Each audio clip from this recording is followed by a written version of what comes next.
by Fifth Third Bank. In this podcast series, we help you find new ways to grow your business through our interviews with innovative entrepreneurs and business leaders.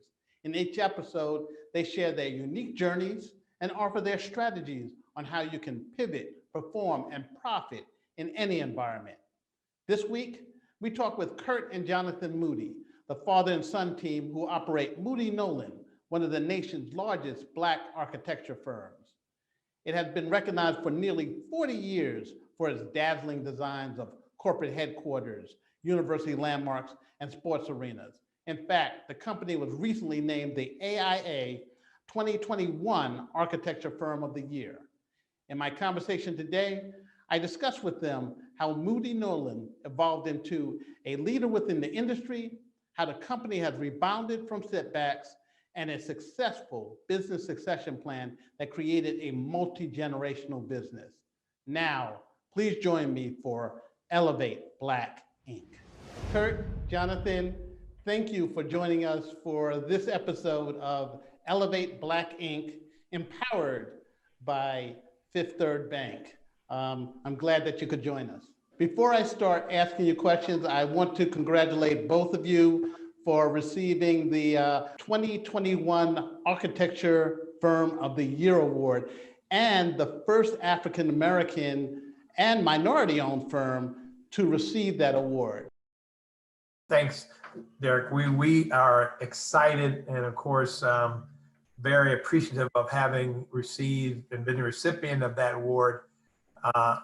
We are grateful because we're the first African-American owned firm ever in the history of the award to have been the recipient. So we're very, very grateful. Curt, so how did you get your start in the industry? And what were some of the challenges of not only being one of the few African-American architects, but starting a Black-owned architecture firm in the environment of 1982?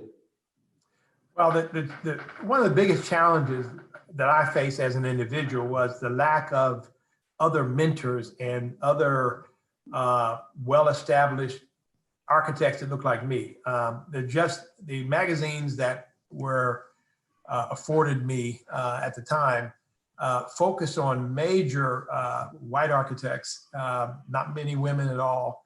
So seeing a role model of a person of color when I was in college just was non-existent. And I was concerned when I graduated that not just African Americans and other people of color, but white people were of the mindset that maybe because they haven't seen any, that no one was qualified enough to do the kind of things that other architects and other white architects would do. And I felt we needed to put a stop to that myth and show that talent existed in all people, not just one group of people. So the challenge for me was to actually get in front of people and change that stereotype, because it existed. No matter what I said, it was there. And so one of the things I did, and I learned this because I played varsity athlete. I was a varsity athlete in college as well. And I learned never to give up. I learned that, I don't care who we were playing against, that you don't give up. You don't give the game away before you play it. You have to play it. So I adopted an attitude of perseverance. No matter what obstacle was presented, I was of the mindset I had to find a way around it, over it, or under it. And that basically was the mindset that I had in 1982 to move forward. So in terms of one of the traits that would establish Moody Nolan would be one of perseverance. Talk about Absolutely. Your approach to the work. What distinguishes you from the rest of the competitors in terms of what your design approach and how you served clients as an architectural firm? Well, I saw weaknesses in the field that existed amongst different firms. I saw firms that were highly, highly creative, and they were the kind of image that they could design and the kind of design work that would, make the magazines. They were good at that. But then some were not as good as the building working very well. It would be like, okay, I love the way it looks outside, but I don't like the way you have to function. And then the other thing is that many of them designed buildings are way over budget. I mean, they were very, very nice, but they were very, very expensive. And I felt if I could adopt a process to do creative designs within the budget criteria that I was given, but also function very well, that I would have something that maybe existed amongst individual firms, but not all together that well. And so I began to take on projects and do all of that, is to design the best project I can within the budget and within the program that actually function for the client's specific needs. And So that's as you what we do today. Well, as you were looking at work in the beginning, what type of jobs did you take on? Did you look at, small scale university work with, say, colleges and universities, and then eventually graduated to corporate headquarters? Share the evolution of the type of jobs that you've gotten throughout the 80s. Well, in the 80s, when I started there was a down economy. Therefore, what work was available was not always the work that I really wanted. I mean, I needed to survive. That was the first criteria. How do I survive in this competitive market? So I quite frankly went after churches, Black churches specifically, because I knew I would at least have an audience that would listen to me as an architect to say, you can do our work, you relate to us. And so I first started with several churches. However, I had worked for the major firms that were in the Central Ohio market, and I knew that I had designed corporate office buildings. I had designed many things for them and felt that that was more going to be a better path to grow. So I actually started going after university work, some of it mostly oriented towards sports because as a former athlete, I also felt that if I am out there saying as an architect, I also have this special sensitivity as a former athlete, that would have some traction as well. So we pursued lots of sports oriented projects with wherever they may happen. And that became a factor. And it was, well, if I can do this major sports project, I can do this other corporate facility. And it went on from there. So the project type purposely varied. It was not, I determined that we should not specialize in one specific thing. We should be super at doing everything and be able to go after a lot of diverse work throughout any state or city that we chose to pursue work in.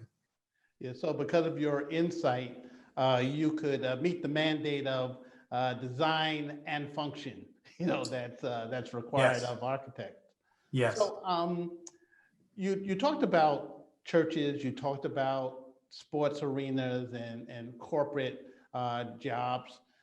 Share with us the companies or the jobs that you had that you were proudest of or that were the most challenging, and how did you overcome the design challenges as opposed to the challenge of acquiring the work? Well, one of the major milestones for our company was the Schottenstein's Arena at The Ohio State University. It's one of the largest basketball arenas in the Big Ten. And I had played varsity basketball for Ohio State and felt that I at least would be able to talk to the athletic department from a position of, I know what goes on in collegiate athletics. I understand this kind of facility. Beyond being an architect, I understood it as a player and as a spectator. So we went after it, and of course we were underdog because the firms that were pursuing the project, they had done many of those kind of arenas. We had done a small one. We were fortunate we had done a '96 Olympics preliminary basketball arena in Atlanta, but we got shortlisted, and I decided that we could not compete on the merits of how many arenas we had done around the country, that I had to compete on showing them how we would do their arena and do it better than our competitors. So we actually designed a new arena for the Ohio State University, built a model, and had renderings made, and then interviewed to show them this is the kind of talent we bring to be able to design your arena. And they agreed with us that we had the talent, we had the experience of designing large projects, and we could do this, and they then selected our firm. So that was a major milestone. And then there's been many others after that, but that was the first one. Wow. The Ohio State catapulted. Yes, the Ohio State University. Helped catapult your company. First you were Moody and Associates, and then you became Moody Nolan. And we all know that partnerships is the path to growth. Share with us how that partnership evolved and how it added value and growth to the firm. Well, when I was starting the firm, and one of my friends indicated that they had met an engineer that also wanted to start his own firm that I had not met, Howard Nolan. He had worked for the same architectural firm that I had worked for in the summer, but he was a civil and structural engineer, and he'd worked for them. And they thought that I should meet him. So they arranged a lunch, and I met him. And he brought with him contacts within the state system that I did not have. He was older than me, and he had been the assistant director of the Ohio Department of Transportation. And so when we agreed that we should come together, it was because a friend of his at the state said, I got a small project, the magnetic resonance imaging facility that I need you to do for me, but you need to get an architect. So he comes to me and says, why don't we do this together? And we did. It was highly successful. And then they gave us another project, which was the Ohio State University's medical records office edition, which was $5 million project at the time. So the original project was $350,000. And then we got selected for a $5 million project because we had done the $350,000 project so well. And it went on from there.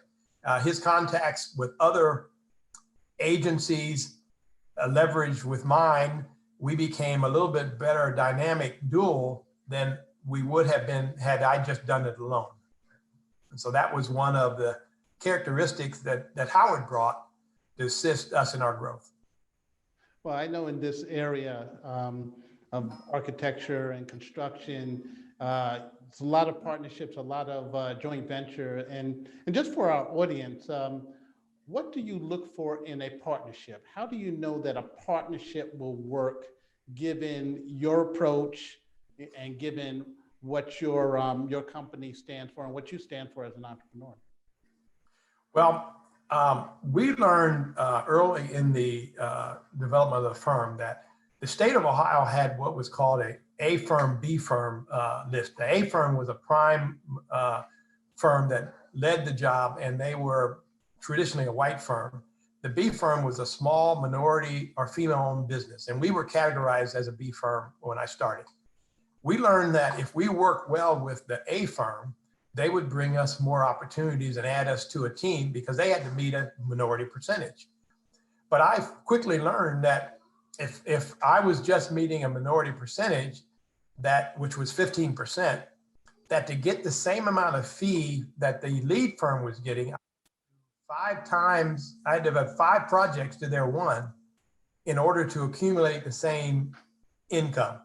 So I asked the state to allow us to be a firm and take our risk on going after a firm, and we would bring other minority firms on. And they agreed. But what we decided was if we could be a good teammate to everybody we partnered with, that would be more lucrative than not being a good teammate. So we took that along, and as a partnership, firms know when they hear about us, we have a reputation of being easy to work with. So therefore, we become more desirable because not only are we easy to work with, we perform, we do the work very well that we are assigned to do. So those became important assets to us. So right now your firm is at this point marked by perseverance, creativity, innovation, and the ability to form partnerships that work. So, now I want to bring Jonathan into the conversation because this is a different type of partnership. This is a partnership with your son. And I want to, not to put you on the spot, Jonathan, but I want to first for you to share, how did you become a part of Moody Nolan? I mean, were you always inspired to go into architecture? Did you always wanted to work side by side with your father? How did that, relationship, that business relationship evolve? Well, I can tell my version of the story, but I have two older brothers, and we all had summers where we worked in some fashion, in the print room or with mail or putting together furniture or filing drawings, and we were always aware of the business, but and always had some kind of affiliation with it. But the challenge is because of family relationships, and aunts and uncles and cousins, are you going to be an architect? And it was, the answer was always no up to a certain point, even if I had some interest secretly. And I say it wasn't until, say, high school or so that I was willing to, I say, publicly address or accept that, yes, I had been interested in architecture this whole time, but I didn't want to say it because of what people would say, or you're, trying to be just like your dad, or, so I was always worried about that. And then, but also because of that, I ended up going away for school. And, I had some time in upstate New York at Cornell University and in California, where I met my wife at UCLA. And about the same, while I was out in California, I was, I felt pretty good that I was doing architecture on my own, and it was a great experience to be able to work with others and kind of learn about architecture. But and I had always thought at some point I would come home. I just didn't know when. And I got a call, literally it was about 10 or 11 years ago now. It says, "Hey, are you, from my dad, that says, are you gonna, come back home?" And I said, "Well, sooner or later." And he said, "Sooner or later should be sooner." And so and the cost of living difference from California to Ohio is much different. What my the rent I paid for my 350 square foot studio apartment was less than a mortgage here, or more than a mortgage here in Ohio. And so I built a house and moved back and just kind of jumped in. And there's no good way to describe how that process played out, because it's the best way I can summarize it is it's like drinking from a fire hose every day for 10 years. And there's always so much more to learn. But that's how I became involved. And there was always kind of every time I felt like I was close, but still nowhere near having enough experience or understanding to kind of do the job ahead of me, it was my dad would say, "Hey, you're going to go to this meeting," or "Hey, you're going to go lead this," or "Hey, you're going to go do that." And I'm kind of, "Oh, okay, well, I'll just go for it." So if he thinks I can do it, I must be able to at least do something right. So that's really what 10 years has been like. So for me. So unlike your father, you had a mentor. You had the ultimate mentor, Yes. your father. Yes. So what did you learn from him that sort of grounded you in the industry? And then what have you brought to the company that has been new innovations or a new way of thinking or new approaches in terms of how Moody Nolan can either acquire clients or approach jobs? Yes. So the one thing you mentioned in terms of, the ultimate mentor and what did he, give, he gave an example. Like, I think one of the things that it was different for him than me is he didn't like when, he talked about playing basketball at Ohio State. he didn't have anybody he could look to and say, oh, when they say that this isn't possible, he didn't have an example to look at. So for me, I played football at Cornell, and was constantly told, you could be a good football player if you give up architecture, or you could be a good architect if you give up football. And I was able to confidently tell both.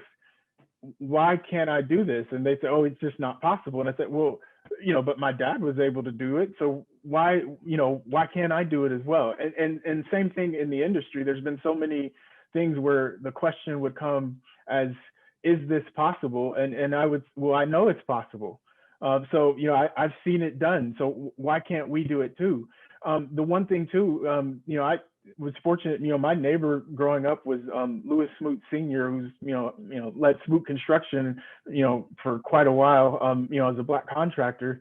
The night I left for Cornell, the night before, I went over to his house, and he said it was one of the best things ever to go away and work for somebody else. And so part of what I've brought to the company, or brought back, I'd say is confidence and a perspective that, in terms of looking at how other people do things, or looking at how we do it, it was kind of a reassurance that we can do it just as good, if not even better than they're doing it. And to verify that says, hey, as we're approaching this, some other companies approach it this way, or some other, just to offer a different perspective. And I really do feel fortunate right now, the time that we're in, to really have two different generations perspectives in leadership.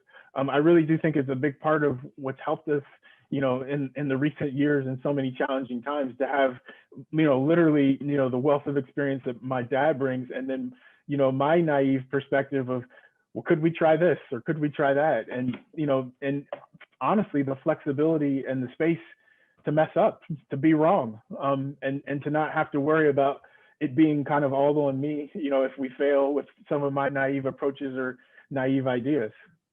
But that's a part of the creative process. It's looking at different approaches, looking at different solutions. I took a mechanical drawing class when I was younger, so I have an interest in architecture, but apparently didn't have the talent. But know the challenges that you have in terms of just putting everything just right, so that you meet the needs of the client, and that you create some new solutions that the client may have not even thought of. So from your perspective, how did your approach, how did your learnings help in a particular job that you were developing? I remember like one of the early ones I got to work on, or help with, was we got approached by very great businessman Larry Connor, and he wanted to build an office building that matched his persona, and we were really pushing some things, or stretching both construction techniques, building envelope techniques, architecture form ideas that where I worked before, I had tried some of these things, but really didn't have the space to really say, all right, let's take it to another level. And for us, it was kind of the right opportunity to say, we could bring all this experience, and if we leverage all these different ideas around technology and building detailing and building construction, we could pull off one of the most unique office buildings that's ever been built. And that was I had a small role in a team, but it was so many different ideas that we could all push forward, bringing from so many different backgrounds to really deliver something that was one of a kind. Yeah, it's part of the collaborative process, where everyone's input, and then in this case, your input, created the solution that took the project to another level. Curt, I'd like to ask you, as we're talking about both of your specific roles. Jonathan, you became president in 2016, and congratulations, you became CEO in 2020, last year. Now, Curt, you're the chairman. Share with us how that business relationship works. That's one. And then secondly, Curt, in terms of building a multi-generational business. How did you go about the succession planning? How did you go about making this transition? And what can you share with other companies that are looking at this, especially family-owned businesses? Okay, well, we're very fortunate. We decided years ago that each of the major leaders should try to determine who would be their replacement. Eventually, it didn't need to happen right away, but if you were grooming someone to be your replacement, is there anybody in the firm that you feel could do what you do and then move into your position? And so we all did some hard thinking and started coming up with different people. And of course, I had Jonathan in mind as my replacement. And that was years ago.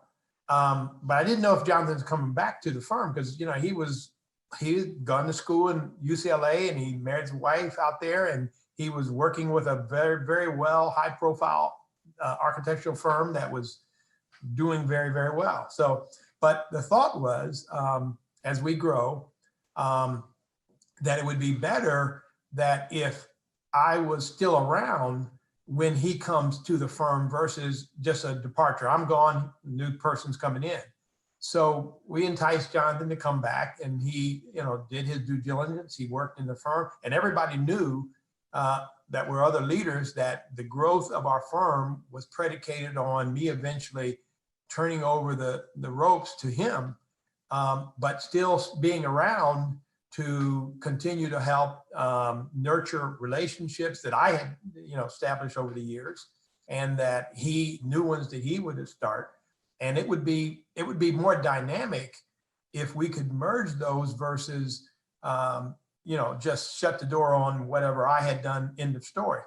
But the other thing we discovered was that we didn't see many minority firms that had transition like this, where as an architectural practice. So we were wanting to make sure we were one of the role models of, yes, you can grow a firm, you can transition it and still continue along an upward path. And that's basically where we are and how we went about it. So if you had three points that you'd like to make for especially African-American firms on how to make this transition, as you said, this business succession plan, what would that be? What would you advise them to do? I would advise them to don't be afraid of it and to really consider it. And you don't have to wait till you're almost ready to leave the practice, that you should start thinking about that early. As part of your growth, how are you going to grow and then help somebody else to grow? And I think that is something that isn't always thought about as a firm. You're normally so busy trying to get work and pay the bills that you have, that those other things get put on the sideline. But this should not. It's just as important as winning other projects, because you got to do the projects and you got to have people that are talented, that you groom, that can do that work. And we've done that across the board in almost all the categories that we have in leadership. Yeah, it's great to see firms going on to the next generation and creating a plan for generational succession and advancement.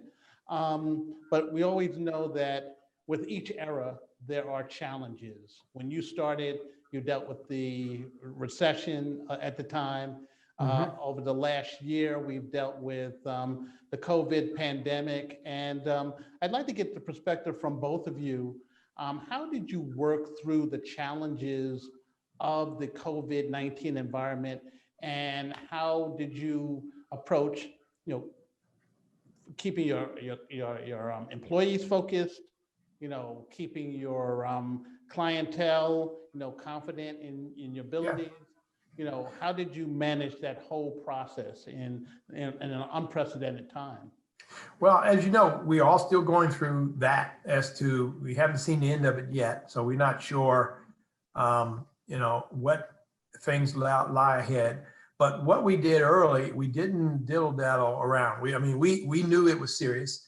we looked at the CDC criteria for, establishing certain criteria, and we have 11 offices. So we have offices in, Chicago, New York, Boston, Atlanta, Texas, and we needed to be able to look at the fact that each jurisdiction might have a different approach to, the amount of virus in that location, therefore you stay at home. So we came up with our own return to work policy, we called it. Jonathan was the major author. And that dictated, it said we could only have 20% of people in the office. It took care to think about people that have families and childcare issues, and said, we will work remotely. And we made sure we supplied all the people with the technology necessary from remote locations that didn't have it.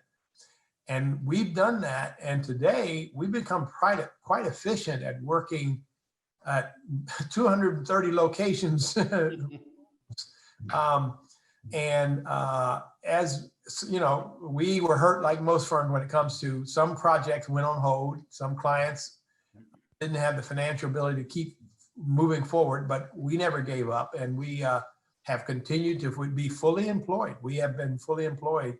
Now, we were helped a little bit by the PPP loan, which we did receive one, and in order to stay fully employed, and we've stayed fully employed throughout the entire process so far. Yeah, I would add in too. One of the things that was is things happen for a reason, and I remember first year in the role as CEO, and I remember hearing a sermon about David, and what was David's leadership style, and how did he tackle, how did he deal with what is this giant of Goliath, and it was like David was completely unprepared for everything he was headed into, and all he had was a slingshot, but he used the slingshot to the best of his ability, because he said, that's the tool I got. So for one of the things for me was, that I think everybody's been dealing with, that is a reality, is just dealing with uncertainty. And, I knew in my role, it was like, I don't know some things, like, and the truth is, being an adamant, and we had to be very intentional about communicating. We're in uncertain times. And so finding, weekly, daily, bi-weekly, every other day, who do I need to touch base with every day to effectively communicate things that I know and things that I don't know, and who can help connect the dots was critical. And, so every day there was let's get together as a small group and let's talk about, what do we know? Okay, these are the things we know. What does that mean? Okay, we need to march on with this. And it was a day by day, slowly but surely, and here we are, nearly a year later, we're still kind of in.